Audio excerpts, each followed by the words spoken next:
As humans, our curiosity always keeps us looking for ways to keep ourselves entertained, and oftentimes it's a detriment to our well-being. I've owned pets before, and I've often wondered how animals feel about being taken out of their element and forced to live whatever sort of life we as owners give them. Sure, there are those that don't know the difference because they've never experienced the wild or their natural habitat. But what about those animals that have? How do we know that we aren't causing severe trauma to these creatures?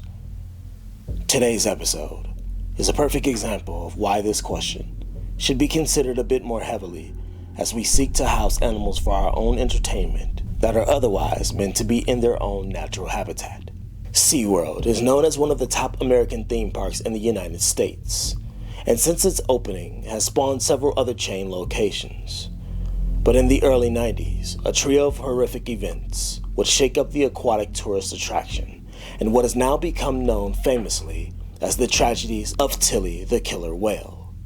On February 20th, 1991, 20-year-old Kelty Byrne, who was a Canadian marine biology student and part-time orca trainer, walked into her job at Sealand of the Pacific, a public aquarium in Victoria, British Columbia, completely unaware that she would never walk out again. Tillicum, nicknamed Tilli for short, was a captive male orca who was captured when he was just 2 years old.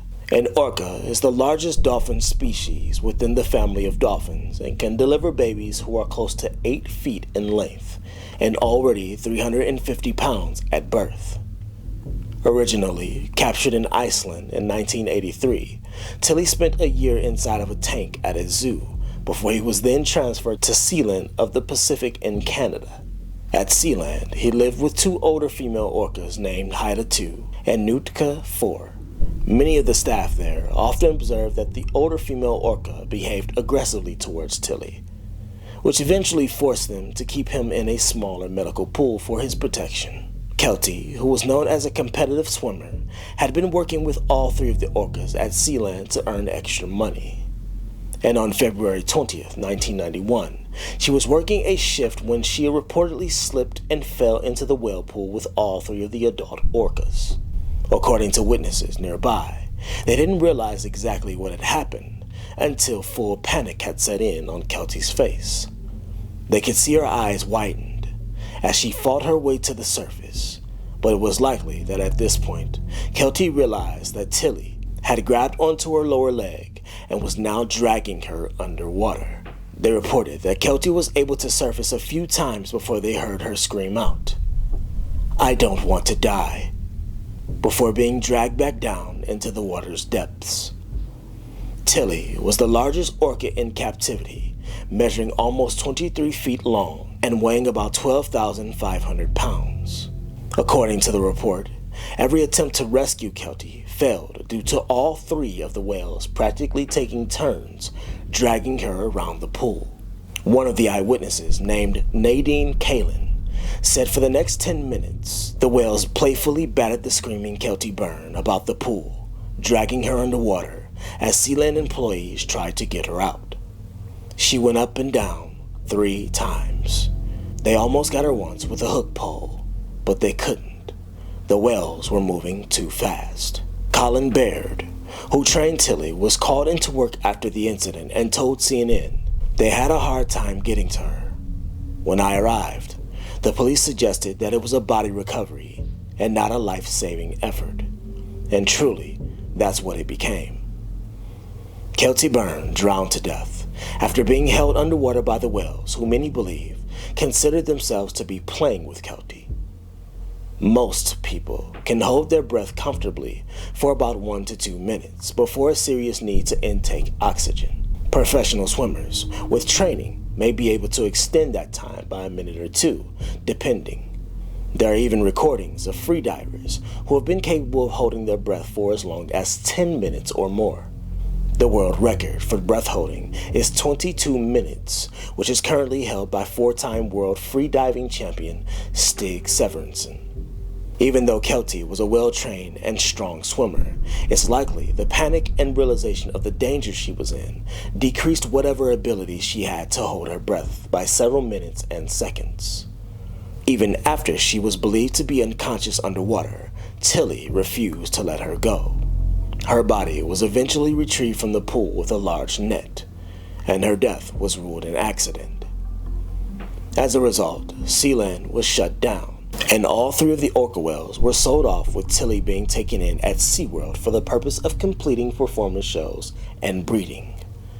His DNA was collected and used for artificial insemination to breed a number of captive in-house orca whales. However, the new environment was not a cure, as the tragedies continued to grow involving the massive orca, and he would soon be in the news for another incident. Daniel P. Dukes was a 27-year-old man from South Carolina who was reportedly dealing with mental health issues. He was considered a vagrant by workers at SeaWorld, and they believed he had a fascination with the massive orca whale.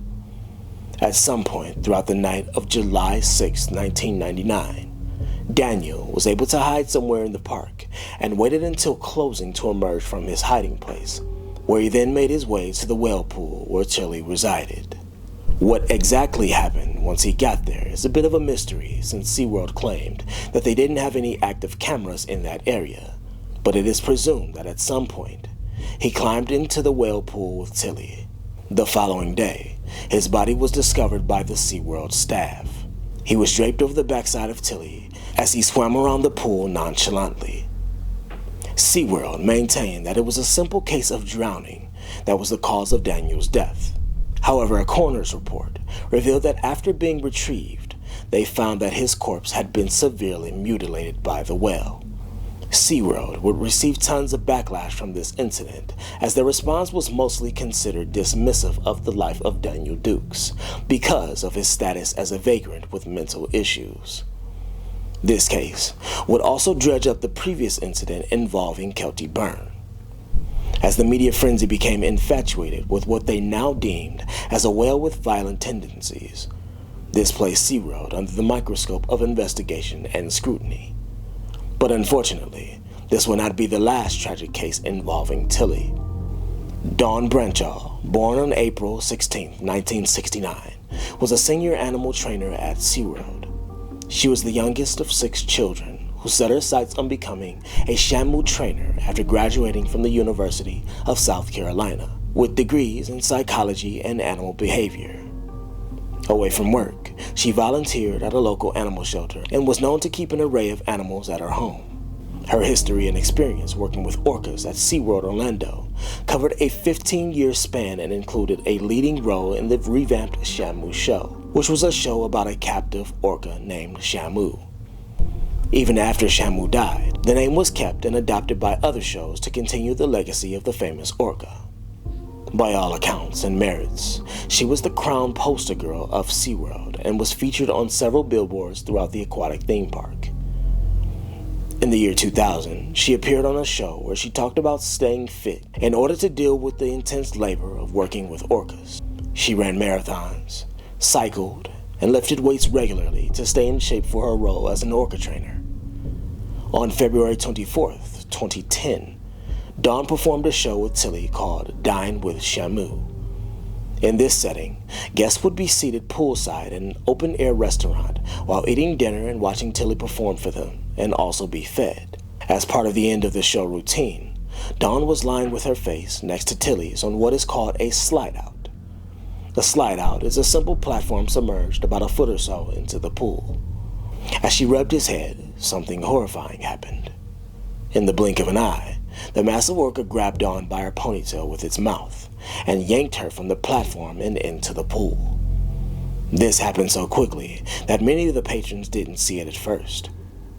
Jan Topoleski, who reportedly saw the incident unfold, said that while lying nose to nose with Tilli, Dawn's long hair floated into his mouth.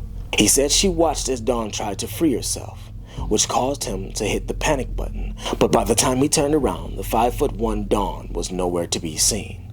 As the emergency siren echoed throughout the park, employees rushed to the pool area where they tried to use nets and food to distract Tilli and release his grip. Because of the unique setup of the Dine with Shamu show, patrons were seated at the bottom of the whale pool where they could peer up through the glass and snap photos once the orca was directed to dive down close enough. This meant that many of them were now witnessing the horrific last moments of Dawn Branchaw before their very eyes.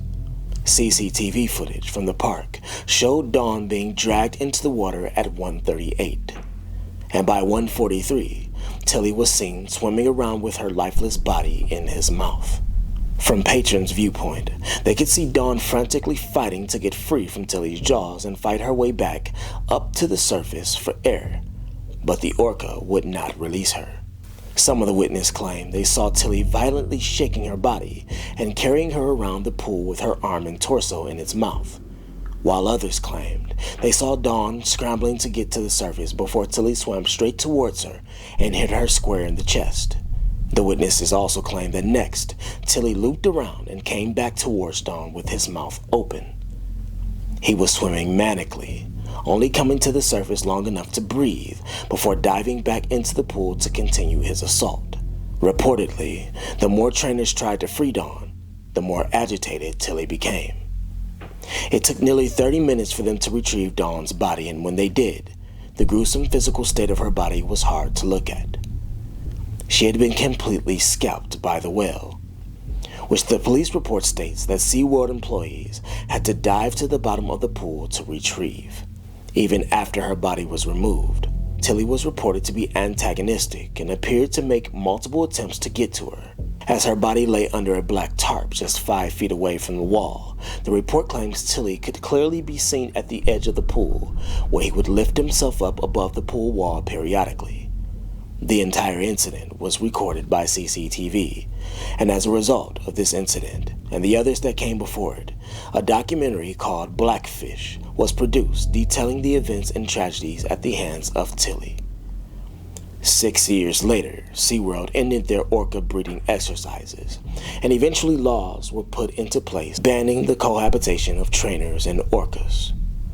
Tilli returned to performing in March of 2011 under new stricter laws and continued to perform until his health declined due to a bacterial infection that eventually caused his death in January of 2017. During his lifetime, he sired 21 offspring while in captivity before his death. It is still unknown what triggered Tilli to attack Dawn that day, someone he spent nearly 16 years swimming and playing with. Many think that perhaps the likely explanation is that after being held captive and confined to the concrete tank for 26 years, Tilli simply snapped.